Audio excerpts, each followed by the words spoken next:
Hati-hati, nggak usah ngikut kiai model begitu atau ustadz model begitu. Nggak usah ngikut gitu.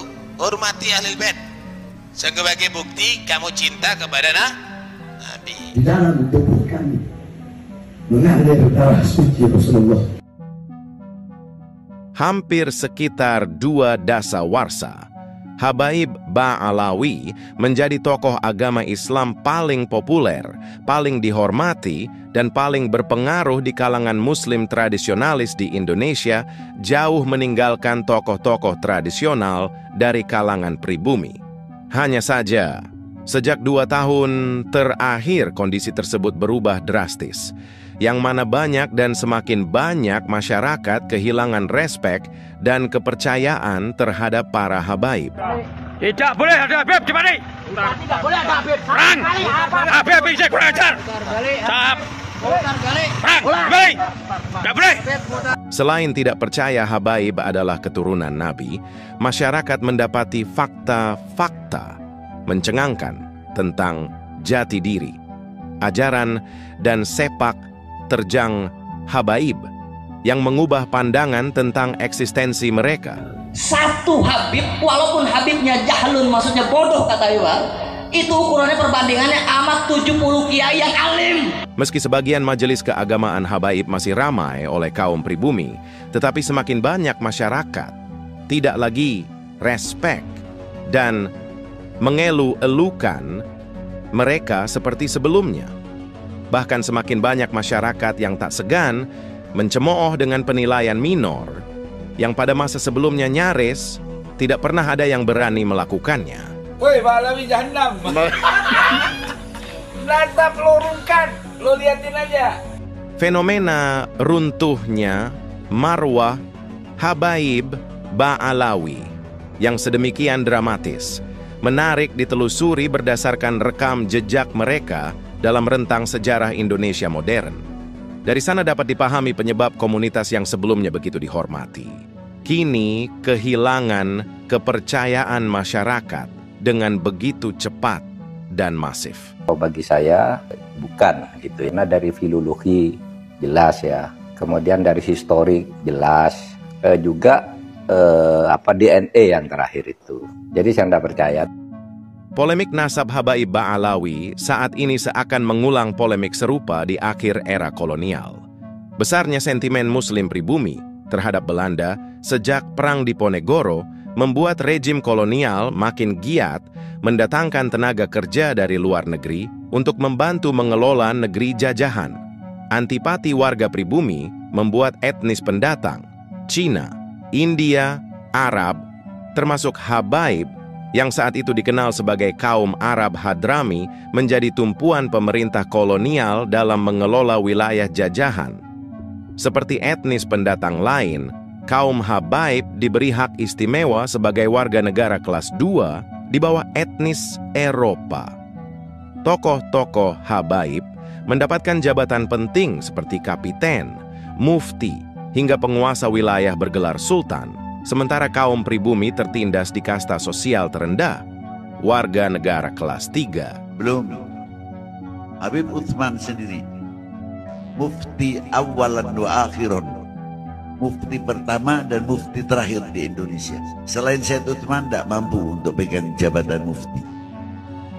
Memasuki era pergerakan nasional yang ditandai berdirinya berbagai organisasi, terjadi polemik di kalangan Islam.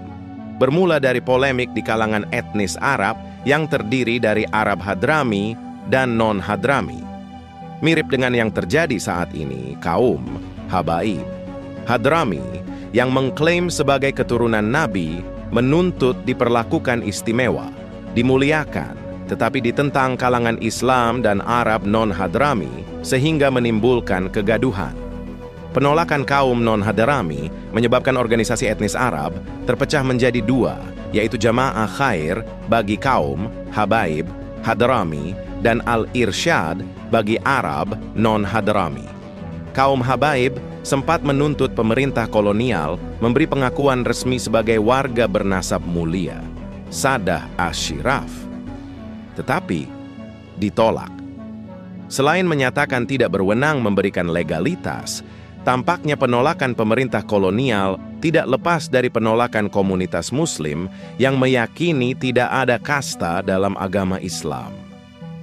Dalam pernyataan tertulis, 25 tokoh Nahdlatul Ulama juga menegaskan bahwa keturunan Nabi bergelar Sayyid Sayyidah, Syarif Syarifah, tidak termasuk yang bergelar Habib. Di tengah menguatnya nasionalisme pasca kemerdekaan, pemerintah dan masyarakat Indonesia berkembang sikap antipati terhadap bangsa asing hingga etnis kolonial disapu bersih dari negeri ini. Pemerintah bahkan sempat berniat mengusir Habaib Hadrami yang terlalu berpihak pada Belanda tetapi urung dilakukan.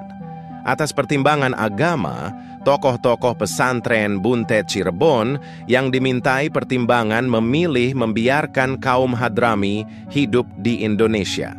Berbeda dari kalangan modernis, para tokoh tradisionalis, terutama tokoh-tokoh NU, tetap menghormati mereka, meski tidak jelas kebenaran status Habaib sebagai keturunan Nabi. Apalagi sebagian Habaib dikenal sebagai tokoh yang dihormati kalangan tradisionalis, meski tidak menonjol kepakarannya dalam ilmu agama. Sikap hormat ini kemudian biasa dimanfaatkan oleh Habaib atau Syarifah untuk melakukan dawir, sebuah eksploitasi spiritual yang boleh dibilang pemalakan halus dengan memanfaatkan rasa hormat korbannya.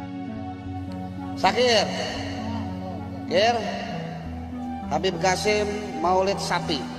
Ente siap besok 100 juta. Selamat. Buat Nabi nih, jangan main-main loh. Habaib biasa mendatangi kediaman kiai atau orang berada untuk menjual obat-obatan, minyak wangi, alat-alat ibadah, batu akik, dan sejenisnya dengan harga fantastis. Tidak jarang dawir dilakukan dengan meminta materi secara cuma-cuma dalam rangka peringatan hari besar atau sumbangan yang mana tokoh-tokoh lokal umumnya khawatir kualat bila menolaknya.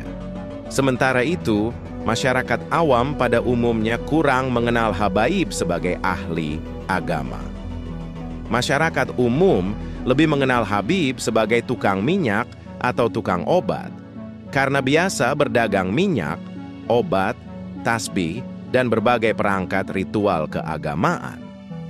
Di lingkungan masyarakat Muslim tradisionalis, situasi tersebut berlanjut sampai jauh setelah era kemerdekaan. Kesamaan sebagai Muslim membuat relasi kaum Habaib Ba'alawi dan masyarakat nyaris tidak diwarnai masalah berarti. Apalagi keluarga Habaib Ba'alawi yang menyebar ke berbagai daerah memiliki beragam profesi, mulai dari akademisi, pengusaha, artis, pesohor, hingga pejabat tinggi. Popularitas Habaib Ba'alawi Reformasi 1998 membuka jalan bagi Habaib mendapatkan panggung besar di tengah umat Islam. Rizik Syihab sebagai tokoh Front Pembela Islam, FPI, sukses membranding Habaib hingga semakin banyak masyarakat percaya mereka keturunan Nabi. Banyak Habaib populer di bidang masing-masing, seperti Habib Lutfi Pekalongan yang dikenal sebagai tokoh spiritual dan Habib Syekh yang menjadi ikon panggung solawatan.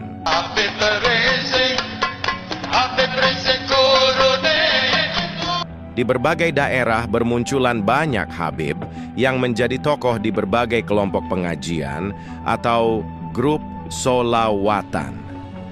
Situasi ini membuat harapan para Habaib yang diperjuangkan sejak era kolonial untuk diakui dan diperlakukan istimewa sebagai keturunan Nabi nyaris menjadi kenyataan. Bukan hanya jumlah pengikut yang semakin besar.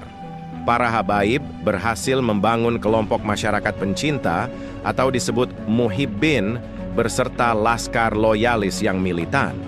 Meroketnya popularitas membuat para Habaib memiliki bargaining luas dengan tokoh-tokoh keagamaan pribumi, kiai, dan tuan guru, maupun berbagai kekuatan sosial politik. Banyak politisi, pejabat, hingga petinggi negara mendompleng popularitas Habaib dalam menggalang dukungan politik.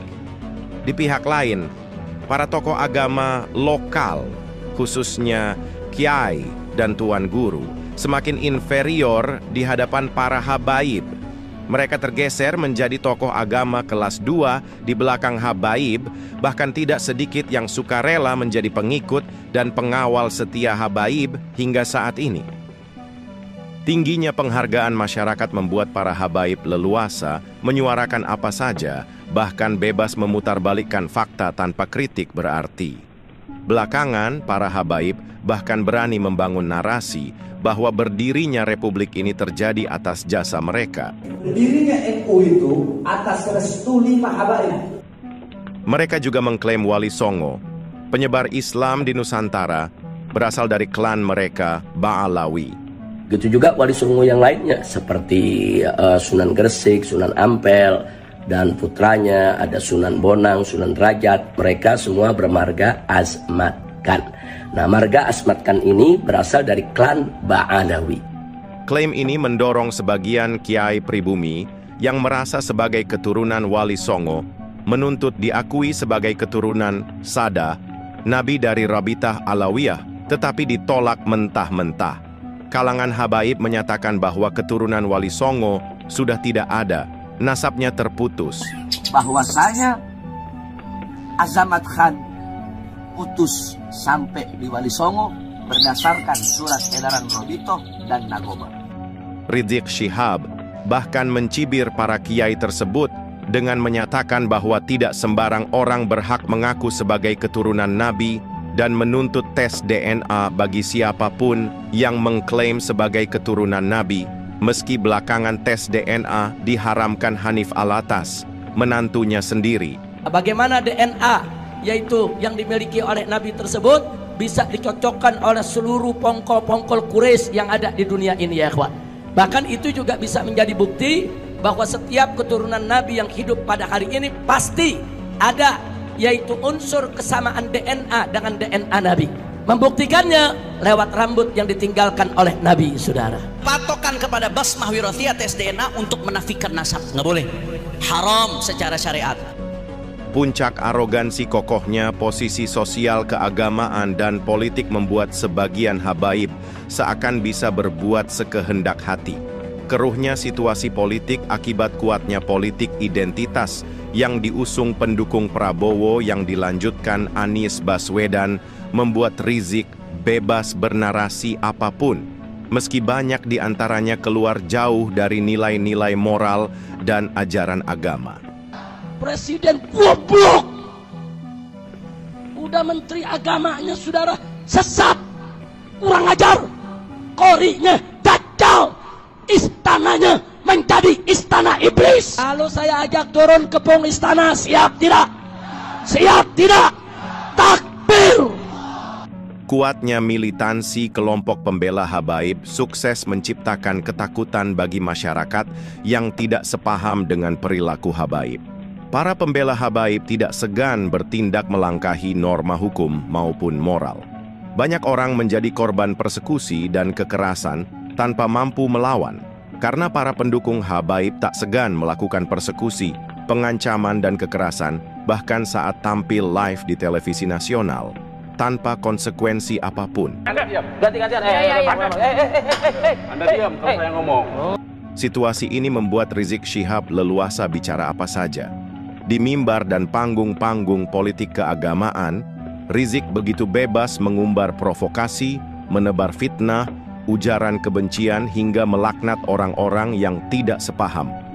Rizik dengan seenak hati menuduh pihak yang berbeda haluan politik sebagai PKI, antek Cina, antek asing, anti-Islam. Kata-kata jorok, tuduhan sesat hingga kafir begitu fasih terlontar dari mulutnya dan tetap diamini oleh para pengikutnya. Saya ingatkan kepada semua umat Islam, siapkan senjatamu, siapkan senjatamu. Kalau besok ada panggilan jihad untuk menghabisi PKI yang ada di mana saja, siap tidak? Siap tidak? Takbir! Arogansi Rizik baru terbungkam setelah menuntut beberapa Kapolda mengundurkan diri.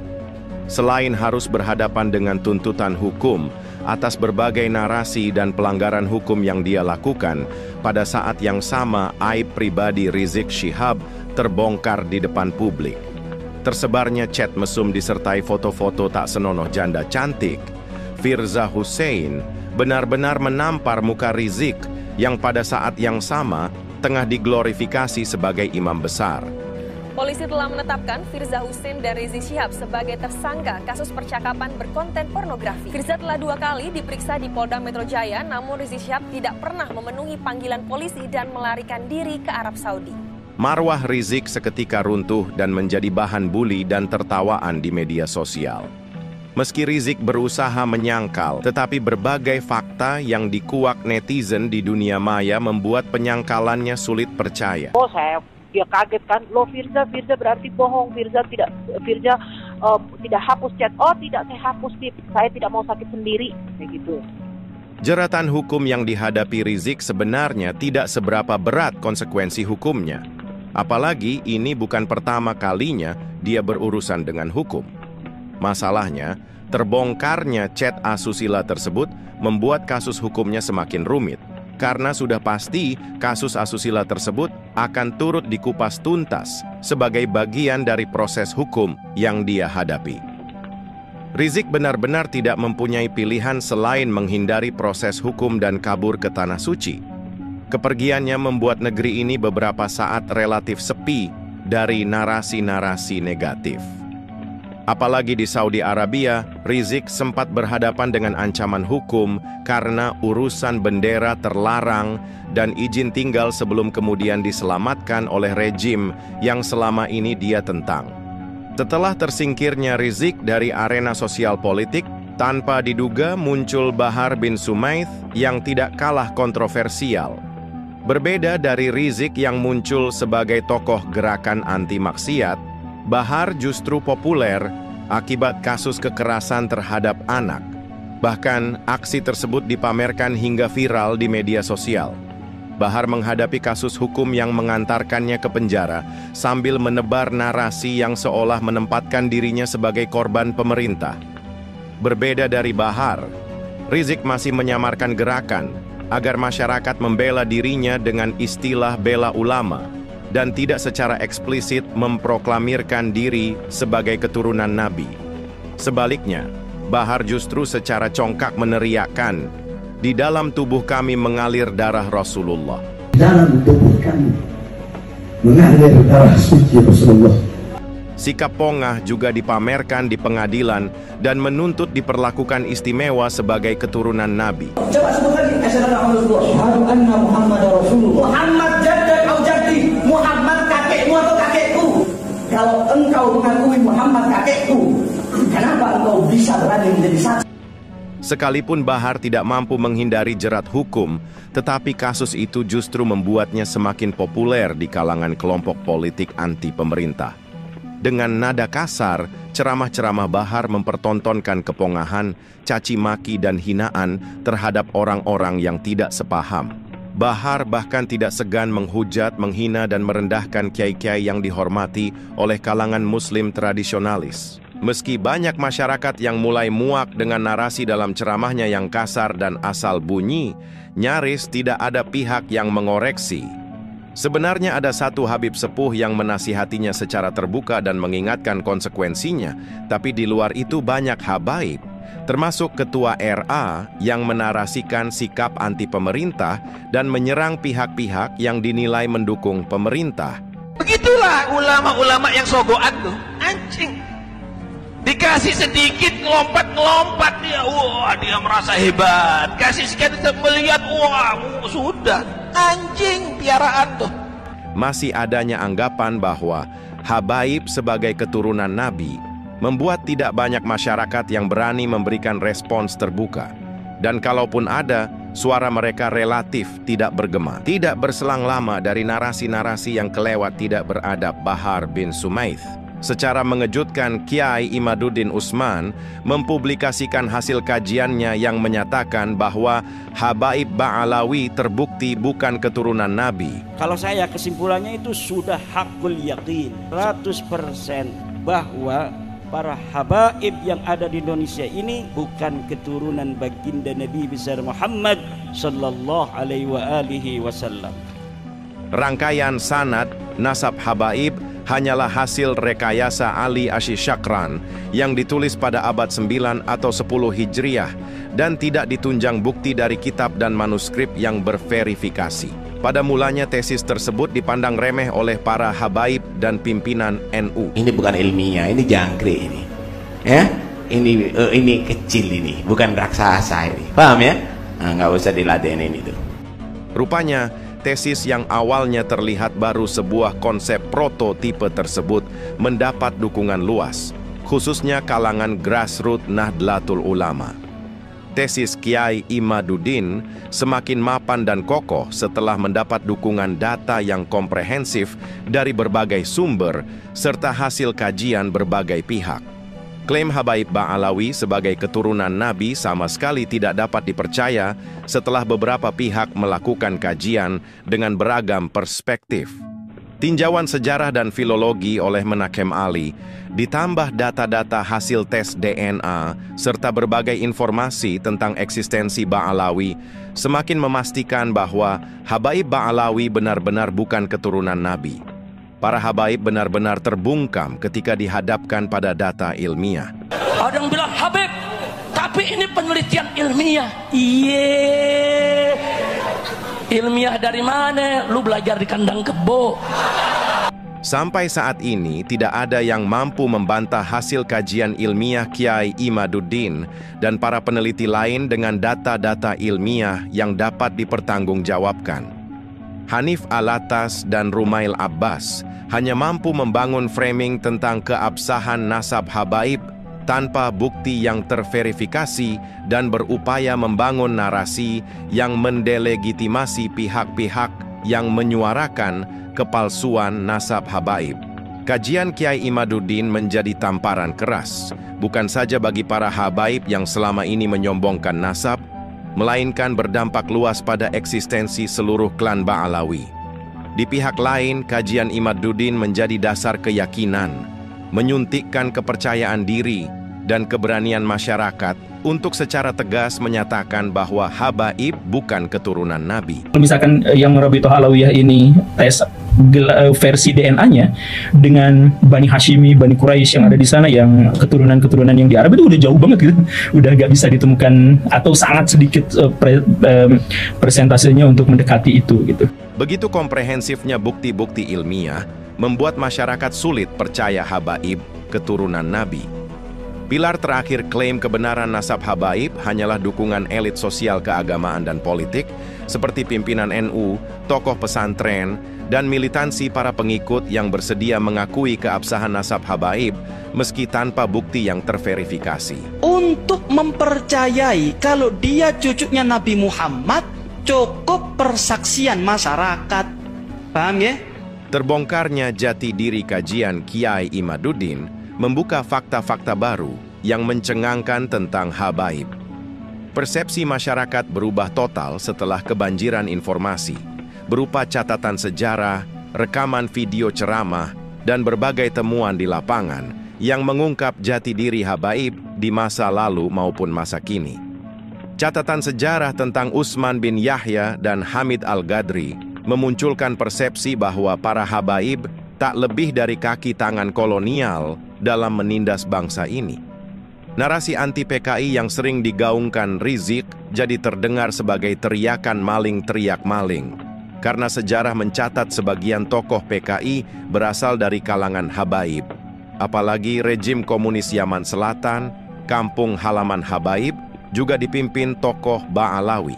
Masyarakat semakin kehilangan respek dan berpandangan negatif, karena sebagian aksi terorisme juga melibatkan kalangan habaib sebagai pelakunya. Persepsi masyarakat terhadap habaib semakin minor dan penuh kecurigaan karena ditemukannya kasus pemalsuan makam dan makam-makam palsu di berbagai tempat dengan menyematkan nama habaib. Nah, ini ditutupi kain, coba tak buka. Nah, ini Habib Yahya, wafat 1586. Lah ini kayak memang ada tempelan. Nah, ditempel tidak simetris. Cuma ada orang yang berani atau setengah berani sehingga dipukul-pukul tapi tulisannya masih jelas. Para habaib diketahui juga berusaha memalsukan sejarah Indonesia dan NU berdasarkan berbagai video di media sosial, bahkan dalam bentuk buku, sehingga tidak aneh bila muncul kecurigaan bahwa para habaib mempunyai rencana jahat bagi masyarakat bangsa ini. Tereksposnya berbagai video ceramah yang syarat tahayul, hurafat, glorifikasi terhadap leluhur dan tanah asal mereka yakni Tarim melalui dongeng-dongeng tidak masuk akal sehingga melahirkan keyakinan atas adanya agenda terselubung habaib untuk membelokkan arah dan tradisi keagamaan Islam. Ada permasalahan di segala apapun, Al-Habib Abdullah bin Al-Haddad bilang, maka hendaknya kalian berziarah ke kuburan. Dan kuburan kami itu semua bisa menyelesaikan segala permasalahan. Apalagi para habaib ternyata memiliki ajaran atau tarikah keagamaan berbeda dari tradisi keagamaan Islam Nusantara dan memperlihatkan ada usaha mengubah ajaran dan tradisi keagamaan Islam di Indonesia ke arah ajaran atau paham tarikah keagamaan khas Ba'alawi dengan menempatkan para habaib sebagai panutan. Ada orang Malang tanggal 6, tanggal 7 kok masih buka majelis, itu namanya bijak. Itu majelis ente arahkan ke ente apa ente arahkan ke aulia, ke Allah, ke Rasulullah. Kalau orang ada adab sama wali, nggak berani dia bikin majelis. Hadir bawa semua ke Habib Abu Bakar. Ada hallnya imamen libur.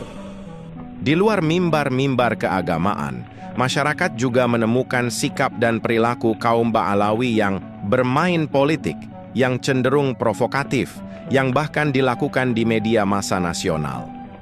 Beberapa publik figur semacam Najwa Shihab dan Faisal Assegaf diketahui menebar narasi-narasi provokatif hingga memunculkan persepsi negatif terhadap kaum Ba'alawi secara keseluruhan. Tidak sedikit masyarakat meyakini bahwa mereka memiliki agenda jahat yang perlu diwaspadai bagi kelangsungan tradisi Islam Indonesia dan masa depan NKRI. Meski penampilan habaib berbeda-beda, masyarakat berkesimpulan bahwa mereka pada dasarnya satu komplotan dengan peran masing-masing dalam memuluskan agendanya di negeri ini. Tentu saja banyak masyarakat yang masih percaya pada habaib, tetapi semakin banyak yang kini kehilangan rasa hormat, menjauh, memandang miring, bahkan membangun perlawanan terhadap komunitas yang dulu dipandang penuh hormat.